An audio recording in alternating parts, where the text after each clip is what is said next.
Troisième partie de cet exposé de Macron à Mamon, une micro-histoire de la macroéconomie ou de la mondialisation au nouvel ordre mondial, qu'on pourrait également appeler 1000 milliards de dollars, en hommage à Henri Verneuil et Patrick Doer. Je viens de lire le texte où Bertrand Russell annonce le gouvernement mondial pour la civilisation scientifique. Et on va maintenant arriver à Aldous Huxley, qui a fait toute une tournée de conférences à la fin des années 50 pour avertir la jeunesse américaine de ce qui se présentait, c'est-à-dire véritablement une dictature scientifique. Et on voit très bien le lien ici avec Bertrand Russell qui a publié On Scientific Dictatorship 1954, traduit en français sous le titre Science, Puissance, Violence, publié chez Alia, A2LIA en 2015. Alors, Aldous Huxley, voilà, encore un auteur qui a étudié au lycée, que beaucoup de gens connaissent. Il dit ceci dans Retour au meilleur des mondes, où il a voulu dire avec beaucoup plus de clarté, sans passer par l'allégorie, ce qu'il avait annoncé dans Le meilleur des mondes dans les années 30. Dans le monde où nous vivons, ainsi qu'il a été indiqué dans les chapitres précédents, d'immenses forces impersonnelles tendent vers l'établissement d'un pouvoir centralisé et d'une société enrégimentée. La standardisation génétique est encore impossible, mais les gros gouvernements et les grosses affaires possèdent déjà ou posséderont bientôt tous les procédés pour la manipulation des esprits décrits dans Le meilleur des mondes, avec bien d'autres que mon manque d'imagination m'a empêché d'inventer. N'ayant pas la possibilité d'imposer l'uniformité génétique aux embryons, les dirigeants du monde trop peuplé et trop organisé de demain essaieront d'imposer une uniformité sociale et intellectuelle aux adultes et à leurs enfants. Pour y parvenir, ils feront usage, à moins qu'on les en empêche, de tous les procédés de manipulation mentale à leur disposition, et n'hésiteront pas à renforcer ces méthodes de persuasion non rationnelle par la contrainte économique et des menaces de violence physique. Vous voyez la crise, la peur du gendarme, de l'armée. Si nous voulons éviter ce genre de tyrannie, il faut que nous commencions sans délai notre éducation et celle de nos enfants pour nous rendre aptes à être libres et à nous gouverner nous-mêmes. Cette formation devrait être, ainsi que je l'ai déjà indiqué, avant tout centrée sur les faits et les valeurs. C'est très important parce que le contrôle des faits, la réécriture de l'histoire, c'est effectivement quelque chose de capital. Les faits qui sont la diversité individuelle et l'unicité biologique et les valeurs de liberté, de tolérance et de charité mutuelle. Alors charité, c'est au sens chrétien, de l'amour, mais aussi bien de la solidarité économique, qui sont les corollaires moraux de ces faits. Mais malheureusement, des connaissances exactes et des principes justes ne suffisent pas. Une vérité sans éclat peut être éclipsée par un mensonge passionnant. Un appel habile à la passion est souvent plus fort que la meilleure des résolutions. Là, on voit ce qu'on appelait le tititainment, c'est-à-dire le divertissement. Et l'industrie du divertissement et la malbouffe qui avait été théorisée dans les années 70 par Zbigniew Brzezinski de la CIA, mais par d'autres avant lui.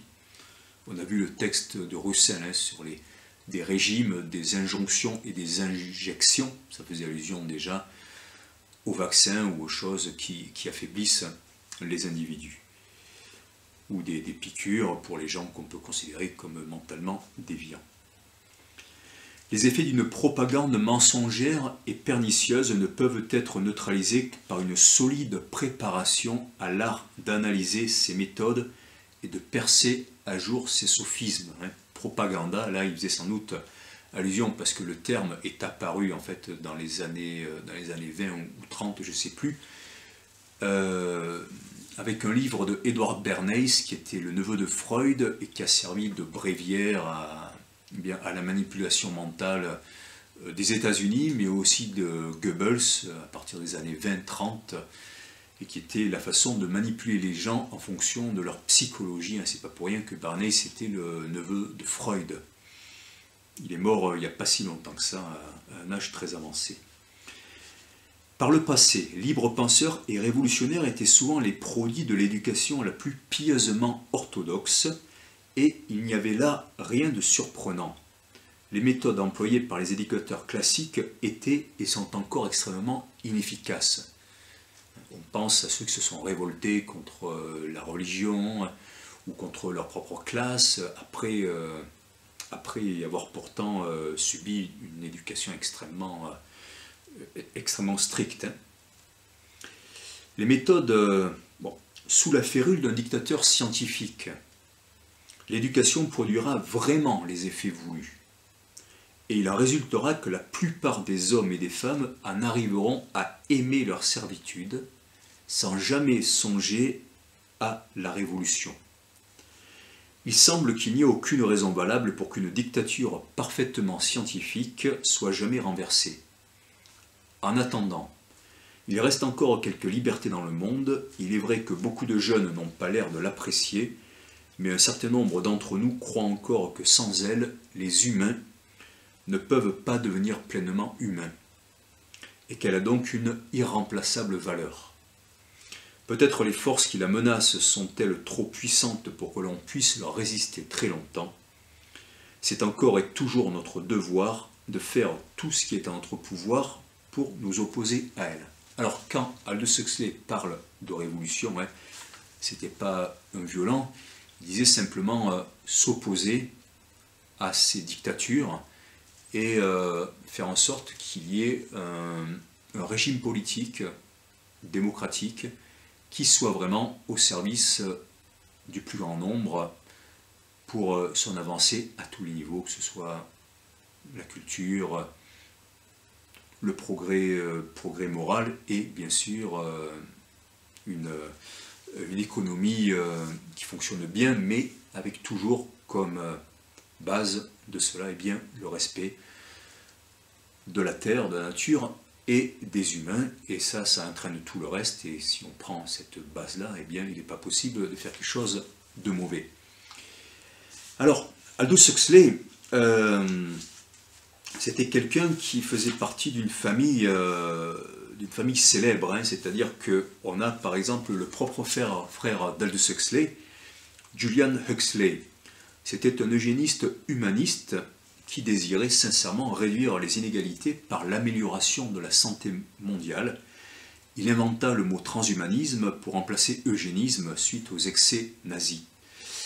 Il ne pensait ou ne parlait pas forcément d'homme augmenté, mais d'autres reprirent son terme pour le faire, et lui-même, Julian Huxley, prix Nobel, avait écrit « Une fois pleinement saisi les conséquences qu'implique la biologie évolutionnaire, l'eugénique deviendra inévitablement une partie intégrante de la religion de l'avenir, ou du complexe de sentiments, quel qu'il soit, qui pourra, dans l'avenir, prendre la place de la religion organisée. » Voilà, donc c'est-à-dire véritablement produire une religion de la science, une religion de la biologie, de la biologie évolutionnaire. Donc c'est important. C'est peut-être pas Julian Huxley qui a été prix Nobel, mais en tout cas, il y avait un prix Nobel dans la famille. Donc ça, ce sont des textes extrêmement importants de la mondialisation scientifique, biologique, et de la façon dont il y avait vraiment quelque chose qui était programmé, qui est programmé. Eh bien, on l'a vu depuis les années 50, puisque ça a été dénoncé par Bertrand Russell et Aldous Huxley, même avant les années 20, à travers Haldane, Russell et d'autres. C'est quelque chose qu'il ne faut jamais oublier. Il y a aussi quelque chose que je voulais rajouter, eh bien, c'était le sort qui avait été réservé à d'autres peuples que ceux que j'ai cités, à savoir les Irlandais, hein, parce que Engels aurait pu dans son texte rajouter le peuple juif, hein, mais donc il ne l'a pas fait. Et il ne cite pas les Irlandais, pourtant c'était, je crois, exactement à la même époque, pendant la Grande Famine, que énormément d'Irlandais étaient exterminés.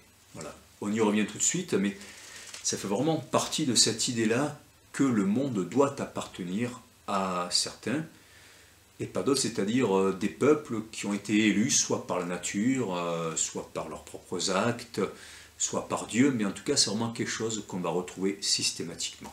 Voilà, on en reparle tout de suite.